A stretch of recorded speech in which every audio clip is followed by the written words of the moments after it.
This episode of Bartholomew Town is brought to you by the University of Rhode Island Online, Newport Film, Navigant Credit Union, Half Street Group, and Health Source RI for employers.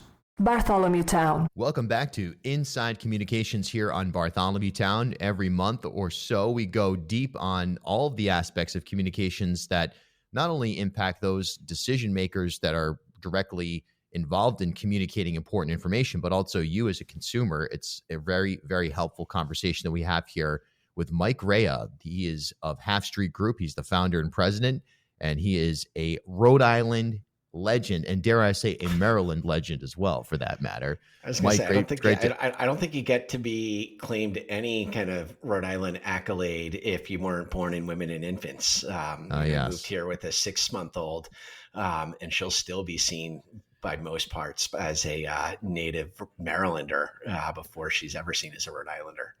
Well, small states sticking together in one way, shape, or form, always a good thing. But I appreciate it. I'll wear it with a badge of honor. As you should. Before we get into the thick of our conversation today, just a note on Half Street Group, honored by the Providence Business News as one of the fastest growing small businesses in the state. The award banquet for that's coming up next week. An emphasis on good client work and working in the digital realm, which now more than ever and will continue to be more than ever the focal point of a lot of conversations. Congratulations on that and your reaction to that honorific that is now attached to the Half Street Group brand. Thank you. No, it was really exciting. This is the second year in a row that we've been recognized for the growth that we've had. I mean, we've only been at this since as a full-time agency since 2022. I've been doing it going back to 2020. And it's a testament to the trust that our clients have in us. It's a testament to the good people that we have working here, to the partners that we've selected to come onto projects with us. And I think it's something too, where it's a real recognition of, and it's a result of the investment that we've made in broadening beyond just traditional media relations and strategic communications PR, and getting into a lane where we're doing more and more, and our clients are looking for us to do more and more social media, digital media, content creation. And it's been exciting. I mean, we had about 100% revenue growth from 2022 to 2024, which as a small business is the difference between being able to bring people on and the difference between being able to invest in new service lines. And we're excited for it. We like we said, we're strengthened and buoyed by a foundation of really great clients who trust us and we have long-term lasting relationships with them. I mean, most of our clients, we've been working with them coming on 24 months, 36 months. We do those type of long-term engagements where we really get to know our clients well. They really get to know the way that we work, and we become an extension of their team. And the more we do that, the more opportunities we have to be able to continue to grow in this market. Right. And there's an opening in this market as well. And generally speaking, nationally as well, there's no doubt. But there certainly are people working in this space that are doing a good job with it. But there's a real opportunity for a boutique voice. And I think that's where you're able to really fill a void and also kind of redefine the conversation around PR, which is that, I mean, everybody in PR knows that every brand is unique and it needs unique tailoring, but your size and the nimble nature with which you operate and the diversity of platform which you're working in has been really fun to see. I mean, because you work with everything. I mean, it's pan-industrial, so to speak, and that includes really things within the quasi-governmental space, the political space, all the way to the innovation space, education. So taking that voice that you have been able to cultivate on your own and applying it on a tailored basis to different leadership throughout different spaces has been really interesting to see. I can say for sure, as a journalist that gets, 722 PR releases a day, you do a great job of standing out. And I think that that's the one thing. And that's actually just a completely honest statement, is when Half Street Group sends something, number one, it's relevant. Number two, it's going to be framed in an interesting way. And that way that it's framed is not the usual garbage that you get, which is just trying to grab headlines, but it's actually, here's some substance and here's why we can package this in a way that tells a really important story. That's rare. I appreciate that, and it is. I think you hit on the things that we do try to do to stand out. I think one of the things that's kind of allows us to do that in a way is we make a very conscious effort to pick our clients and to be really selective with the type of organizations and the type of leaders that we work with. We take a lot of pride. We are a social impact driven business by and large. I mean, 80%, 90% of our clients on a month in, month out basis are either nonprofit, social impact, or policy influencers who are delivering some form of a public good to the community that we're in, whether it's in healthcare, whether it's in education, whether it's advocating for better access to higher ed and those type of things. So it starts there, but it is something, and I think that you hit the nail on the head there of, we advise our clients regularly because we get asked, can you do a press release on this? Can you do a media post on that? And we really want to make sure that we're being judicious with the pitches and the things that we're sending out on our clients' behalf, and give them the opportunity to be able to get the best bang for their buck and be able to get the highest impact. And we don't, like, there are a lot of firms out there, whether locally, regionally, nationally, that they measure their success and they show their clients at the end of the month kind of their impression report, or we got this many media clips. And by and large, a lot of those media clips are often just things that they put something up on the wire and they're able to get some things fed over to it. And there's not a ton of value on it. Whereas we go and the things that we measure for our clients is we try to be really thoughtful in knowing who their audience is, knowing who the decision makers around their priorities are, and we tailor media strategies for that. And we reach out to organizations and journalists and outlets that are going to move the needle on behalf of clients. Like we say very, very often, we'd much rather get 6 really, really good and really high impact placements than 63 clicks and links to things that no one's going to find unless they're already following you on social media, or you got to put $10,000 a month behind it on paid digital to be able to get any eyeballs on it. We really try to stand out. And we benefit from having clients who have stories that will stand out, but also from having a team in-house that is able to think creatively, that's able to understand how news cycles are changing and how conversations are shifting in their relevance. And we're able to be first movers into part of those conversations on behalf of our clients, so that they're able to shape the narrative and the discussion on the topics that they're experts in. Yeah. And it's also, I think you nailed something right there as well, which is, we live in a world where a lot of times, like you said, the metrics are what drives a lot of people's impression of results. And sometimes that's true. If you're able to get in front of 10 million people, then great. That's awesome. But quality of connection is now more than ever important. That's something I've actually been trying to practice as well, where you know what? The Rhode Islanders and the Rhode Island adjacent people that want to hear the content we make here in Bartholomew Town, they listen to it. And we get the feedback and we know that there's a pipeline there. Okay. Does that mean that 10 million people per month are listening to this show? Is this Joe Rogan? No, it's not. But we're not measuring in those lanes. And I think that's a practice that I've seen from boutique and really progressive, and I don't mean that politically, progressively oriented in the sense of understanding the news cycle, understanding what a story is, and the value of an empowered audience that actually cares versus a passive audience where they may not even retain the story when they hear, see, or read it. Bartholomew Town. Are you ready to take the next step in your career? URI Online offers business and leadership-focused programs designed to fit your life. Whether your goal is to advance in your career in fields like public administration, supply chain management, or training and development, their online programs provide the flexibility you need with the high-quality education you deserve. Learn more from experienced faculty and collaborate with a network of professionals, all from the comfort of your home or wherever life takes you. Visit uri.edu/online to explore programs and start building your future today. URI Online, Learn anywhere with us. As Rhode Island's first ever member-owned credit union, Navigant Credit Union has been a staple in the local business community for more than 108 years. Today, Navigant is a $3.4 billion institution serving more than 136,000 members across 25 physical branch locations. But since its founding in 1915, the mission has never changed. Navigant Credit Union's team of financial professionals have remained committed to improving the financial well-being of the families, businesses, and communities they serve across Rhode Island.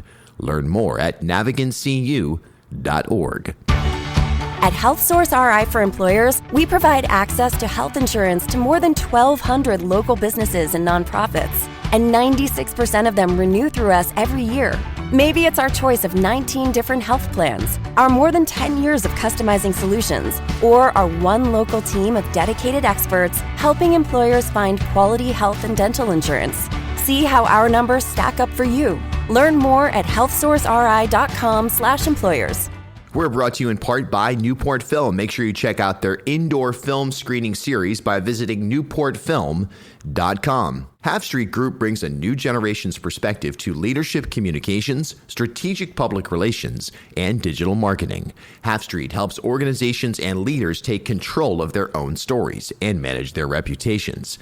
They get results for their clients by focusing on audience, message, and culture, and by leveraging their decade-long relationship with media and opinion leaders in the Ocean State and throughout New England. Join me and Half Street Group founder and president Mike Raia for a conversation every month about news of the day, the hottest media analysis, and a look behind the scenes at how impactful leaders drive conversations. Learn more at halfstreetgroup.com. 100%. And I think one other thing in there too, it's understanding the news cycles, and it's also understanding how people converse and how people have conversations with neighbors and with colleagues and with others. So we really do strive to make sure that we're putting our clients in a position that they're able to have a presence across all of those different platforms. And then the other thing that I think we do, and I think that this is important because when we do this podcast and we get to talk to each other, we talk about politics a lot. We talk about public policy a lot. And I think one of the things that we do a lot differently than many of the other, not all of the other, but many of the other PR firms and communications firms in this market is we've made a conscious and strategic decision that we don't lobby. We're not lobbyists. We're not registered lobbyists. We never will be registered lobbyists. And we've made that conscious decision because we don't ever want to be put in a position where we have to make a decision about something that we would recommend to a client and preserve our access to decision makers or our ability to get a meeting for our other clients. So we really make clear that we're going to stay independent of that kind of government affairs and lobbying practice. And when we need it, when our clients have an issue or when there is something that's there, we're able to partner, and we've got great relationships with lobbyists and government affairs experts that we bring people onto our projects, but we're really clear that we put up a clear wall between that kind of external PR approach and the inside the building gang of 400 approach. And we really strive to be able to provide our clients with expert advice and direction that runs independent of our ability to maintain access to elected officials. Yeah. Well, again, congratulations. Second year in a row, Providence Business Thanks. News, fastest growing small business in the state. And again, that award banquet is coming up next week for anybody who's interested. Providence Business News, just give them a Google and you'll find not only their website, but some of the other links as well. All right. Our conversation at heart today, look, it's still churning. I think of we were just talking about it offline, the Coldplay Kiss Cam incident. Okay. Well, that is something that on many levels perhaps is something to ponder from a lessons standpoint. I'm sure the individuals involved are doing just that even today. But more than anything, it can be extrapolated out to a much broader notion, which is, again, in focus today, which is that PR, it's an extension of a company and that company's brand. And the brand itself is probably the most valuable thing that a company or any kind of firm or even an individual can have. And there does seem to be this disconnect that sometimes blows up in people's faces your initial impression of that notion of CEOs or other leadership remembering that PR, I mean, that may as well be your right arm. Right. It's so what we've seen this summer, and it's the Coldplay couple. It's the guy stealing the hat from the kid at the U.S. Open. It's the Phillies Karen grabbing the baseball from the kid in Miami this past weekend. Yep. Everybody is one bad mistake away from a viral moment if you're not thinking.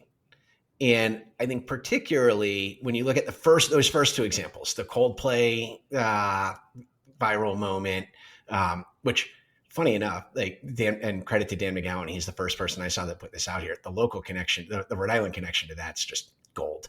I guess the guy's a PC, former baseball player, and it's just the Rhode Island nature of everything. There's always a Rhode Island angle.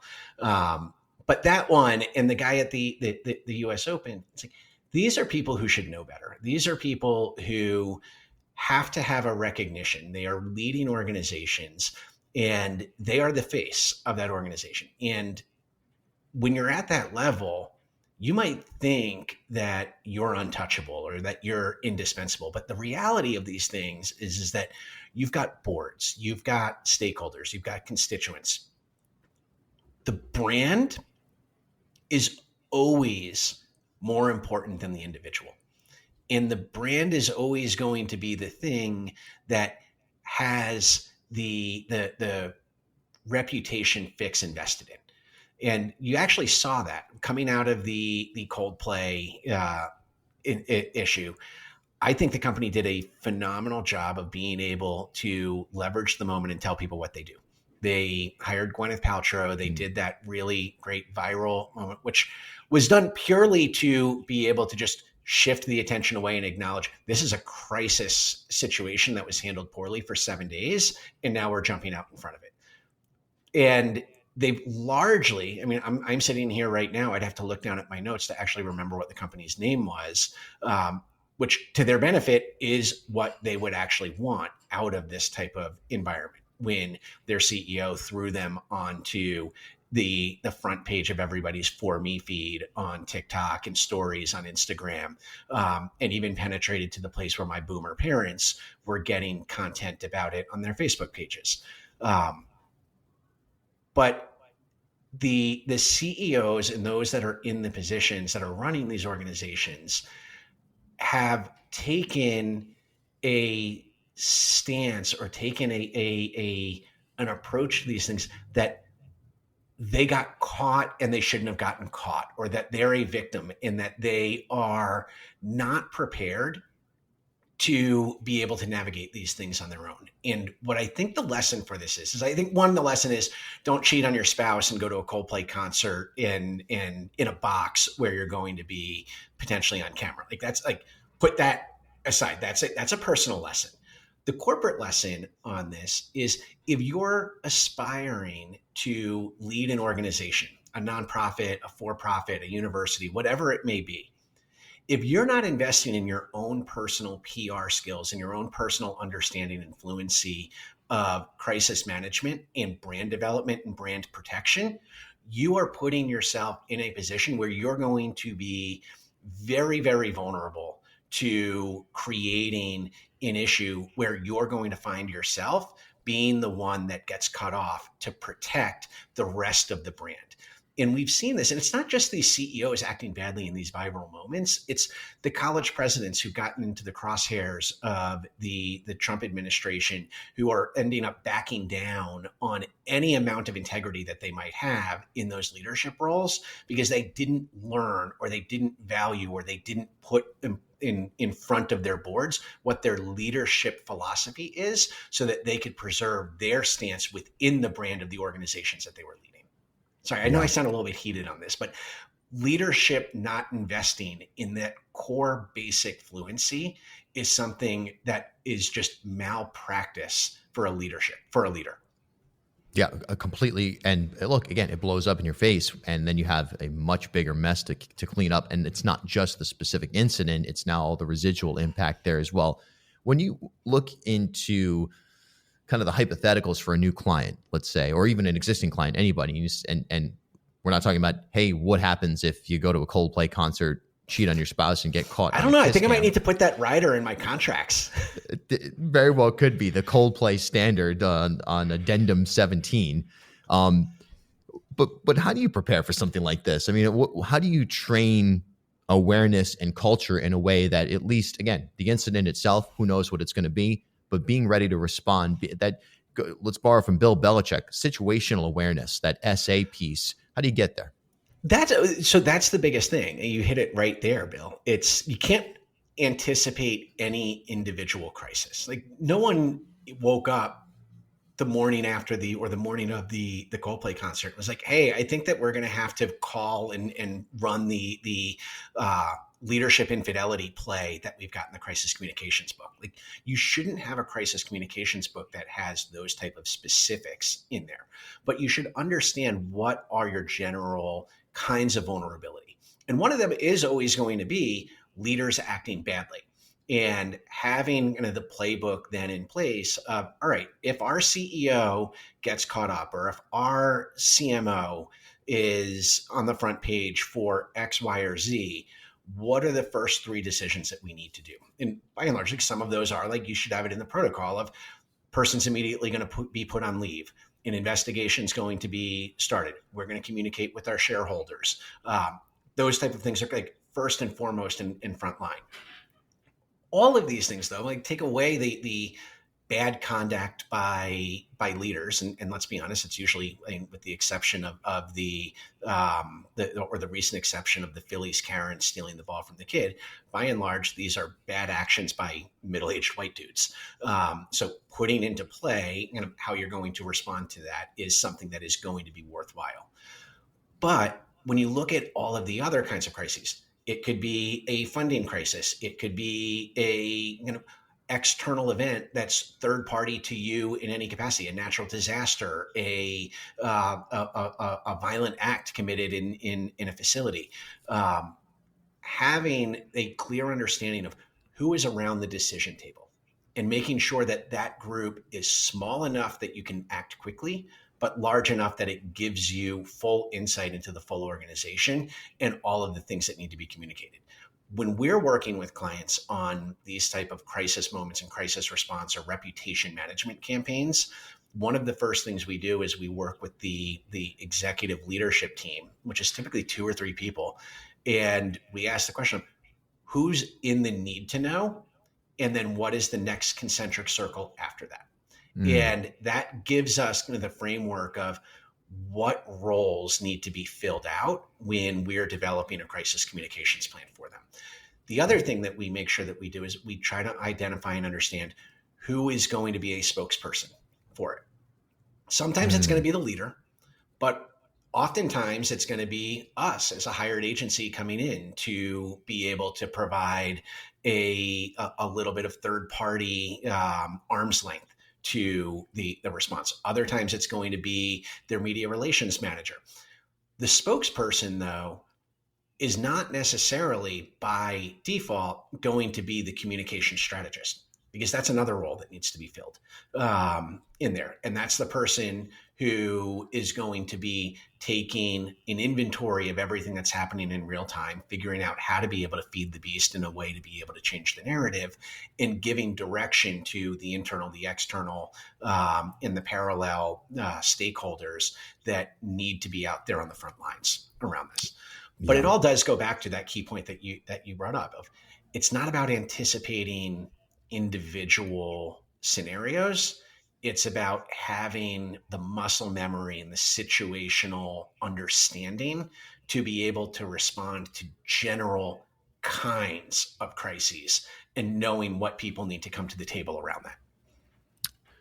Really, really well said, because it's about, and it kind of goes back to where we started. It's about tailoring the individual and the message ahead in a responsive way, but also being prepared ahead of time. It's It's a basic statement, but again, this is a conversation about what seems to be basic being overlooked oftentimes by leadership.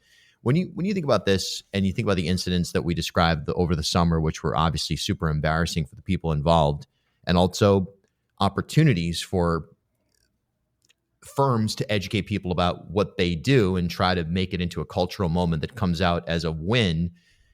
Do you look at these types of situations broadly in crisis management and say, okay, we need to turn this into a win? Or is this about, we just need to survive this moment and use everything we can to just make people forget about us for a few minutes? What strategy is better, or is that also very situational?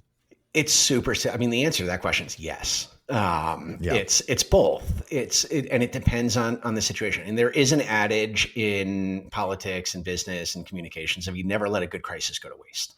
And I think that we did see this with the Coldplay. Like they used that as the opportunity through the Gwyneth Paltrow video to remind people with humor what type of work they actually do. And they turned the book on the former CEO, and largely, I mean, other than memes and other things, like they got themselves and they got their name out of the headline. So they accomplished both of those things that you laid out there. That is one of the reasons why having a strong crisis communications plan in place before any of these situations comes about, because then you're able to do a little bit of that pre-decision tree to make that determination of what kind of crisis. So like, say you've got like a fire at a place, and that's going to require that's a day of like, you need to have all hands in, you need to answer any questions. And then you might do some fundraising behind it to be able to rebuild or something like that's where you're able to leverage opportunity to be able to get more of your brand story out if you're an organization that's doing good or you're providing a public service.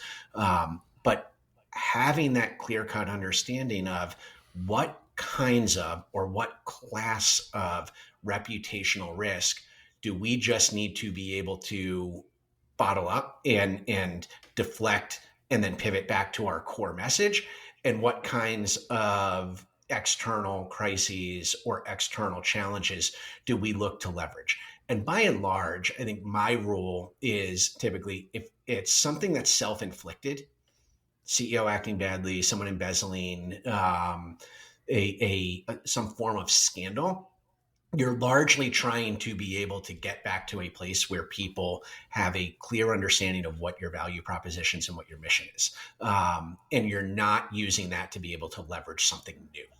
If it's an external threat or if it's an externally created challenge and you're able to show a clear response to it, that then in your reflection or in that deflection and in that pivoting, you're able to leverage the opportunity to be able to turn it into something where you're introducing yourself to new audiences, or you're providing yourself the opportunity to show impact that others might not have been able to relate to your brand. So that becomes one of the first things. Like, I'll often ask people, it's like, is this your fault? And they'll typically in the first time say no. And then I'll ask them again, are you really sure it's not your fault? And if they have that kind of moment of zen and they're like, you know what, maybe it's a little bit our fault. I said, well, then let's address that part first. And then when there's other opportunity, we can take claim of it. But we're not going to start the conversation if it's your fault or can be received as your fault as an opportunity for growth. Right. So critical right there. Lastly on this, you do a lot of work, as we said, in sort of the pan-governmental space. I don't know how else to frame it. I mean, it's not like politically adjacent. Politically adjacent. There we go. I like that. What's the biggest difference between crisis management of this nature in a political context, where the shared responsibility is with constituents, is with residents and coalitions that got you elected, versus in the private sector, where, I mean, the average person may or may not be connected to a particular firm and not have the same impact, whereas the shareholders, the employees, and those who do business with that firm are going to be dramatically impacted in an outsized way. How do you kind of split that difference just on a cursory level without giving away all the trade secrets here? No, that's a really interesting question. I think the answer to it is probably the stakes are different in those environments. I think on the political side, and you're talking elected officials, appointed officials, there is a natural belief, fair or not fair, that those individuals are held to a higher standard than the rest of the public. And there's in that an implicit responsibility that you have to be able to show and be transparent in the actions of government, in the actions of the politics. And I do think, too, there's more levers that you're able to mitigate or address some of those challenges. I mean, we've talked a lot on this podcast over the last 2 years about the Washington Bridge response, and the things that went well, or the few things that went well, and the many, many things that went wrong. And one of the many, many things that went wrong, and that is that one of the levers that an organization in government has to be able to restore trust with those constituents is the lever of personnel. And oftentimes in those moments, it's not the executive or the senator or the elected officials' ultimate mistake that they're on the front pages about, but it's people that are running agencies or running parts of government, and holding those people accountable in the way that the public expects to is one of the clearest ways that you can do that. In the private sector, it's not as easy because there's not as broad of a constituency. You've got to be responsive to your customers. And I think we see this in the way that different consumer patterns will push companies to do things differently or to take different stands on public topics, or the way that they engage with their vendors, or respond or not respond to moments of the day.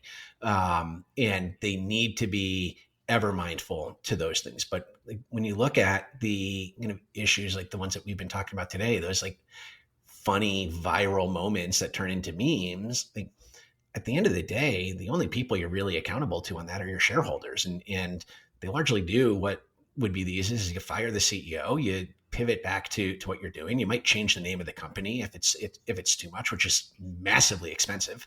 But that's where you're ultimately accountable to. And the news cycle and the amount of time that you have to kind of take the punches is typically going to be a lot shorter on the private side. The other thing I would say about the private side is they've got a lot more resources and a lot more ability to move quickly than the public sector does. Right. That they can typically get themselves out of the way or off of the pages a bit more quickly, because they're not asked to weigh in on every single topic, scenario, news cycle, particularly when you think about a market like this. I mean, when I worked for Governor Raimondo, we had to have an opinion about everything. And I remember listening to GBH one day, and I heard Deval Patrick, when he was governor of Massachusetts, answer a question, say, you know what, I don't need to actually have an opinion on every single thing. And it was like, I want to put that into Governor Raimondo's book to respond the next time she gets a question about something that is so far away from the purview of the governor. We trial ballooned it once in Rhode Island. Over here, it's like you've got to have a public opinion. I mean, go back to what made Gabe Amo jump ahead to the front of the pack. It was that he had a really clear opinion about Dells versus Mr. Lemon. That's the level that Rhode Islanders expect people here to have an opinion on. So it's really, really hard to be able to take that corporate strategy of, I'm just going to be quiet for a little while and let people move on to the next idiot that makes themselves a viral moment on social media. Yeah, huge difference right there. halfstreetgroup.com. If you need any kind of strategic public relations, digital marketing for yourself or your firm, or want to make a recommendation, highly recommend Half Street Group for any and all of that. This is Inside Communications presented by Half Street Group. Mike Raia, thanks for your time as always. Thanks, Bill. Always love talking to you. At HealthSource RI for Employers, we provide access to health insurance to more than 1,200 local businesses and nonprofits. And 96% of them renew through us every year. Maybe it's our choice of 19 different health plans, our more than 10 years of customizing solutions, or our one local team of dedicated experts helping employers find quality health and dental insurance. See how our numbers stack up for you. Learn more at healthsourceri.com/employers.